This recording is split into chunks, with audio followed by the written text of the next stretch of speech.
Hello, I'm Martin Murphy. I'm an author and I help people develop the elite team concept in their businesses.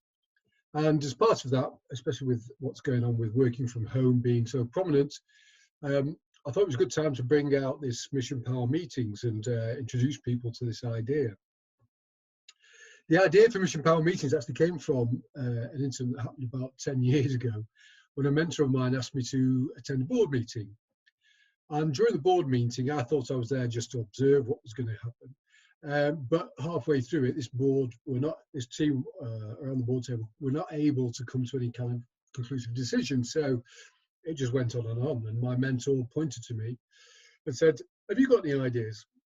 And it was kind of like a rabbit in the headlight moment, in the fact that I didn't have any ideas. I just ring a bell. And so I said, "Oh, well, you've got me there. I'm going to make sure that next time I've got an answer for this." So then this is where the Mission Power model came into being. And I use it it's an integral approach, kind of hearts and minds approach. And I use it for decision making, planning, creating a compass for teams so they know which direction to go in. They can always refer back to it if they're making a decision. So it's good for autonomous teams. And it's especially useful in meetings, and more so now that we've got, working from home, people using remote meeting and technology. So this is just an introduction, some of the challenges with meetings normally, and also with online, and an introduction into the Mission Power and how that makes for effective meetings, basically. So we've been having meetings ever since we've been able to communicate, really. And the great things about meetings are that they leverage the collective intelligence of a group of people, basically. And research has shown that collective intelligence has big benefits because it's on a par with a lone genius. And so there aren't many lone geniuses about. So if you can develop the collective intelligence and creativity of a team effectively, then that's obviously going to be a rewarding experience. As we can see from this guy, this is actually a carver ceremony. These guys have been doing this community meetings for 3,500 years. As you can see here, there's one chap that's actually directing what happens. And that's the thing, there are different types of meetings, but they have some commonalities when they're effective. About 150 years BC now, this is the Roman Senate. And what we can see here is that there is a principal senator directing what happens with the crowd, with the group. And they had rules, basically, and they had some time constraints.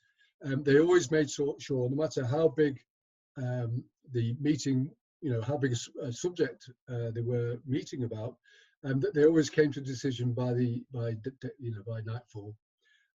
So yeah, like I say, there's commonalities in these different types of meetings.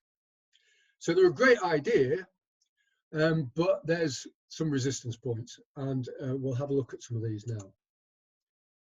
So one of them, the biggest one probably, is the fact that there's lines of communication. If you've got 4 people in a group, you've got 6 lines of communication. If that group goes to 14, just 14, you've got 97 lines of communication. So it gets to be very confusing. So it's a good idea to keep your meetings as small as number as possible. You've also got Ringelmann effect and bystander effect. Basically, Ringelmann effect means that the more people you add to a task, the less individual effort, less engagement there is by individuals within that. As you can see, chunky guy at the back here isn't really pulling his weight, and the poor girl at the front is just about to take a soaking. You've also got bystander effect. This is the idea that if someone's willing to do the work and jump in and do the work, then the other people, other people will just let them do that. So Ringelmann effect and bystander effect, again, lowers the impact the more people you have on the effectiveness of a meeting. We also see the world as we are. when I've been doing some research and asking some questions about this, one of the things that came out was the fact that some people find them very effective. About 30% of the people that are polled, there was about 500 or so in the poll. The people that are in charge anyway tend to find them very effective, and there's probably a good reason for that. Is that the people who are empowered feel and behave differently. It's to do with the levels of testosterone and cortisol in the system. If you're empowered, you have higher testosterone, even in females, and lower cortisol. If you're disempowered, you have higher cortisol and higher testosterone. So what that means is that people with high testosterone, empowered people, basically, empowered people are more creative, more proactive, they feel more confident. Disempowered are basically the opposite. They're less creative, less confident, and less likely to be proffer suggestions, if you like. We've always also got this polarization of ideologies. So we can talk about left wing and right wing, and we have things called meta programs, which are like filters that we filter through, and we have a preference for those. So some people like an exploratory approach to life, and some people prefer a mastery approach to life. Some people like the big picture, some people prefer the details. Some are rational and relational. We could call that egocentric and sociocentric. Some people, they're self-referenced. Other people, they're referenced on, depends on what other people feel about a situation. Some people just like to play the devil's advocate. And of course, there's nothing wrong with any of these styles, if you like. The problem is when they clash. We're quite often given this false dichotomy. Do you want the green apple or do you want the red apple? Red pill, blue pill. And it goes on all the time. And actually, it's two sides of the same coin. Do I want to use my left hand or my right hand? Well, probably both, really. And so what we really want to do is get to this stage where we're able to harness the complexity of a group of people, as in, flavors and nutrition that we get from a bowl of mixed fruit salad, which works all very well together and is beneficial and superior nutrition, basically, and get out of this either or kind of thinking. Another problem is that a lot of people spend time daydreaming. Jacob Rees-Mogg here in the background, you can see, Think Parliament. There's a chap called Parkinson who came up with a couple of laws. He said that if you assign a period of time to a task, people will fill up that time. So it's a good idea to shorten that time. Constraints is a trigger for creative thinking. The other one is triviality, and it points back to that power imbalance I said before. If you've got someone who's quite dominant in a dominant hierarchy kind of organization, bureaucratic organization, people just want to stay out of trouble. So they just talk about trivia. There's no point talking about serious stuff if you can get away with it, because you might get into trouble. Harvard Business Review found that like less than 5% of companies or organizations actually have a process for meetings. So there's been lots of research on this. Here, Microsoft, Industry Week, New York Times have all concluded that a lot of time is wasted on meetings and traveling to meetings. I had a conversation last week with the Federation of Small Businesses. I was doing a talk with them, and the lady was sharing with me the fact that she actually spent 4 hours driving between meetings, 3 to 4 hours, I think it was. So, there's a lot of effective benefits with working remotely, having meetings remotely. There's a lot of time being wasted in the traditional method. And also neuroscience shows that unproductive meetings deplete finite cognitive resources. So we've got little energy left for work, basically. What we have seen in this working from home thing is that people, now that they've had a taste for working remotely, at least some of the time, that people, now that they've had a taste of it, would actually prefer to work some of the time for the rest of their career. So talking to quite a few people, clients and what have you, a lot of them, or some of them, are actually thinking, yes, well, we're definitely going to enable more of that, which will lead to more cost savings.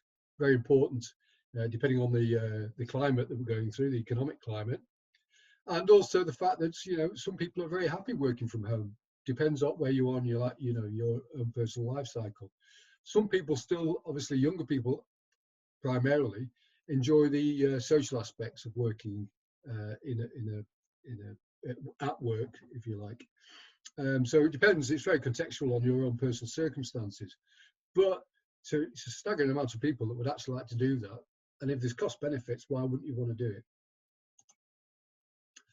So there we come to the technology barriers. Okay. So as I said, I did this poll and got some qualitative stuff out of this as well. Had some conversations.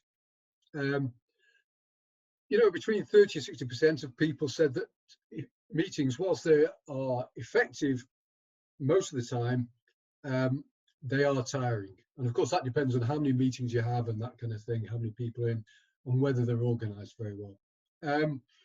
Most people agreed that all these things were necessary.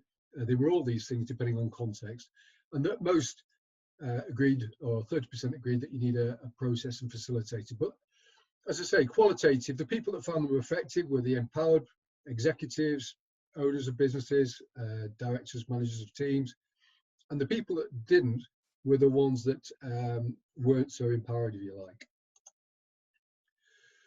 So why are they tiring? Well, as with learning any new skill, Zooming or teaming uses a lot of energy because we're in the consciously competent stage. We're not black belts at Zooming just yet.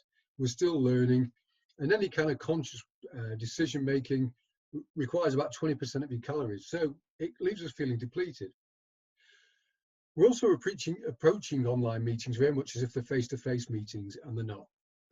We have to change our behaviours, our modus operandi, and because we haven't quite got there yet, probably, again, it's awkward and tiring. Something really interesting is the fact that some people experience anxiety before meetings. This is similar to pre-match nerves. I've done a lot of work around confidence and anxiety issues. If you have an athlete who's just about to have a race, or an actor who's about to go on stage, they'll feel some performance tension before they go on, which our adrenal glands are situated above our kidneys. We'll feel a fluttering in our stomach, and as a result of that, it kickstarts the adrenaline. Now then, if you're an athlete and you've gone through this over and over again, you're familiar to with this feeling, and you know that you can convert this into a turbo boost for your performance. If you're not aware of what's actually going on inside you, and you just feel these feelings, flutters, butterflies, and you can give it a different association. Now, performance tension and fear and anxiety are basically the same chemical cocktail inside us. What the difference is that one is, you might think it's performance tension is positive, and if you think it's anxiety, it begins a negative spiral. And so, as a result of that, when we come online, some of us, especially if we have that power imbalance, you're actually performing in front of your boss. And so, unless without training and stuff like that and understanding what's going on inside us, that anxiety will build up until they find out what it is. So, expect problems like that, to surface in the future. Some people are complete technophobes, sorry. I was talking to a friend who's a trainer, and she just said, no, as soon as we went into lockdown, working from home, I just put myself on furlough because I can't stand technology. I'm a complete technophobe. So again, there's a lot of anxiety in this kind of stuff. If they're not organized, they drag on, they become confusing and unproductive. And as I say, we're like an actor on stage. We're having to emote more, which is draining if you're not that way inclined. Because we can see ourselves, we're more self-conscious, and that can make some of us feel a bit uncomfortable and self-conscious and uncomfortable. And again, all these things are just chipping away, eroding your confidence. We're having to be hyper vigilant. You've probably seen that news piece. It's a viral news piece that went interview that went viral. It's basically the chap's about to get interviewed by the newscaster, and his kids come in partway through partway through the interview, and it's on, you know, national television, and you see the wife or the babysitter trying to drag these children out of the room. So yeah, we're having to split our attention. Hyper vigilant. You know, I've got a dog outside, so I've got to be careful that he doesn't start barking at something. Family members might walk in. So yeah, you know, if we're in this kind of area where we're trying to put on a good front, having to be hyper vigilant, again, that's draining. We're often not sure of what's expected of us in meetings, and because we haven't got the whole picture, you know, like who's going to direct the meeting. We'll have an idea of what the agenda is. You might have got an agenda, but you're still not really clear on the whole thing. So again, being in a confused state at all is hard work. In a group setting, there are many faces directly in front of us, and we're decoding unconsciously throughout the meeting. Now then, face to face, you're probably going to talk face to face with one person. If you're stepping back from it because you're one of those type of people that go to a networking meeting, don't really like them, and you step to one side and look at it, you might have an overview, but they're at a distance. When you've got faces in front of you, unbeknownst to you, you're actually unconsciously trying to decode all those faces. Now then, the best way to think about this is very much like you're working on a document on your laptop and you've got hundreds of apps working in the background, and they're just draining your battery flat really quickly. And of course, if you're doing back-to-back meetings of, you know, an hour at a time, there's no wonder that people are just collapsing. 2 or 3 days of work, boom, is kind of what I'm hearing quite a lot of. The thing is, the other thing that we've got to accept is the fact that this is technology. It doesn't work like face-to-face meetings or in-person meetings. You probably already experienced this. You know, you all try and speak at once. No one gets heard. Everyone stops. Awkward silence, and then everyone jumps in again. You know, the military and blue light services, they are trained from the early onset how to use a radio and other communication technology, because communication is so important. But you need a process, you need a discipline. And of course, with radios, it's hello, so-and-so, this is so-and-so, over. And that allows the signals the other person to do it. With meetings, generally, what you really need to do is a facilitator that can direct people. The facilitator is leading people through a process that gets the best out of everyone. So let's have a look at some solutions. Okay, so we really need to build up some trust in a process, and trust in the people that we're working with, and that helps if you train them and give them some tools to operate with. So, use of a trained facilitator in a process, enforce some simple rules, and learn a process that overcomes bias in decision making. Most people that in the meeting space will tell you this is how to conduct meetings, but they don't really add this bit about overcoming biases as much.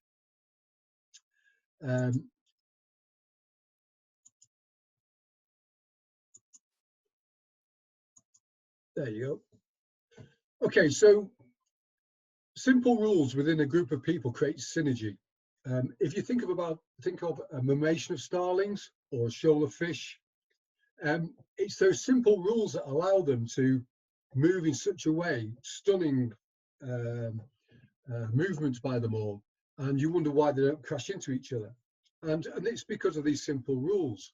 And this is where the sum of the parts, the whole, if you like, becomes greater than the sum of its parts. And that's what we're trying to do when we're leveraging collective intelligence. So focus on quality over quantity and create this flow state in meetings. This is, if you give someone a process to think about, it gets them outside of their prefrontal cortex. They actually call it in flow states transient hypofrontalis. And basically what it means is controlling what the head's doing, calming the inner body, if you like, calming the body mind, and that allows you to connect with this higher state of consciousness, if you like. And that can happen when people are in a flow state in teams. You often find it in sports teams when they're really working well together. They'll have this float state. They don't think of themselves, they're just working as one unit. And we're trying to encourage that to get the best out of teams. Less of the time spent in meetings, do most of the work outside of the meeting, because that will increase the amount of awareness people will have of what's expected of them. Be fast and focused. So set time and expectations beforehand, make them short.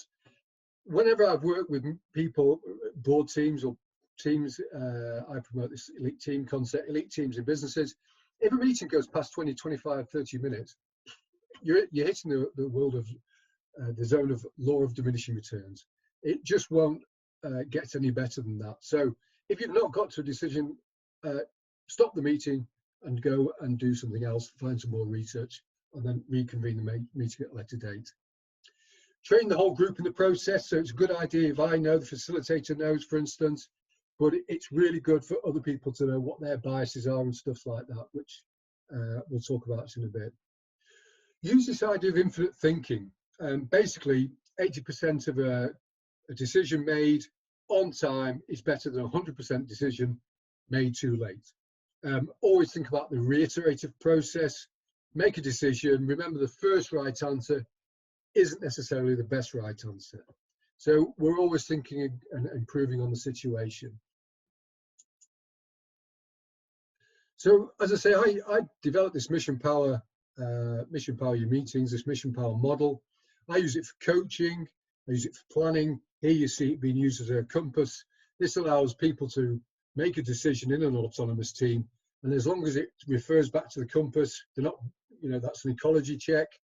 They know that, oh yeah, this is what I'm doing, say in this situation, this is actually going to improve the client's lives. So happy clients, yes, that's a check, I can do this. So here we're talking about meetings. As I said, it's a hearts and minds integral approach. So we want to get that smorgasbord, that complexity of all the different flavors. And so the process starts in training for this is basically understand yourself. The Greeks say knowing yourself is the beginning of all wisdom, and they're not joking either. We've got all these thinking, doing, feeling, sensing intelligences inside us. They're just blended in different ways, a bit like the bird. And it's important if we know what those are, and it's important that a facilitator can understand when they're seeing kind of behaviours in a meeting where that's coming from. In a close-knit team, that's really useful. Mission power meetings help to set clear and concise agendas, speed up and improve the decision-making process. It empowers the team and boosts collective intelligence, which is what we said before. Better to have a collective intelligence than trying to find the lone genius. It enables quieter members of the group to be heard. They also encourage speed and rhythm in meetings, so they don't become such an onerous task, if you like. They're fast and they're rapid, quick fire, and they're productive, and people get a buzz out of that. They encourage creative thinking and contribution by people because they know what's expected of them beforehand. And that leads to powerful collaborations across the teams because there's no, a lot of the work is done offline. So there can be smaller conversations before you even get to the meeting because they're told beforehand what's going to happen. There's been a big talk about mental health, how that's increasing the pressure, the use of technology. It could exacerbate the situation. If you don't train up, if we don't understand what's going on with, working from home and these remote meetings and how they're tiring, we're going to add to our mental health challenges. So the mission power meeting methodology is a discipline which saves time, motivation and energy by encouraging few meetings of shorter duration, but with greatly improved effectiveness and inclusivity. So, in conclusion, the way I see it, you have three options. You can keep muddling on with yourself and your team, getting more exhausted. You can use the principles that you've seen here and create your own process, or you can book on the next workshop and learn a tried and tested method that will help you and your team make great decisions, be creatively brilliant, and collaborate powerfully. The Mission Power Meetings Facilitation course, obviously put it online now, consists of this. It's a 45-minute online Mission Power Meetings methodology workshop. There's a 38-page manual, and in that manual, it comes across as a PDF in there. There's some explainer videos embedded in. And there's templates for Mission Power meetings and feedback forms, because you don't just learn this thing, you really want to get feedback after meeting reviews and improve on what you've done before. So you get all that, and then you have the 45-minute Mission Power meeting. The next one's in about 2 weeks. After that, and you practiced it, you can come back and book in for a 45-minute one-to-one team or coaching session. This is a really good team building exercise, because if you're working together as a team and you're going to start being more disparate, getting to know each other and know what our strengths and are, the way we think, is a good idea and a good bonding session, because it builds up that trust. You'll also get, excuse me when I get a copy. Here's one I did earlier. You'll get a digicopy of my book, Mercenaries to Missionaries. This is about designing, developing and leading high-performing teams in your growing business. So you get a digicopy of this. It's available on Amazon if you want hard copy like me, you like to make notes.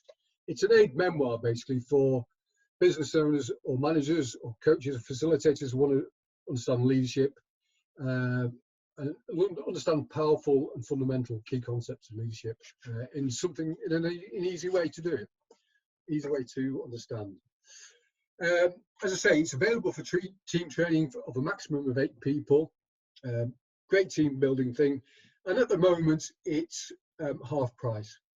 So if you are interested in this, I will, for those that have been on this particular Zoom meeting, I will send you a link where you can book on it, and you will also find this on my website. So if you go to eliteleadership.global and you look on workshops, you'll find Mission Power Meetings, and you can drop in your details there, and we can by all means have a chat beforehand to see whether you want to look into this further.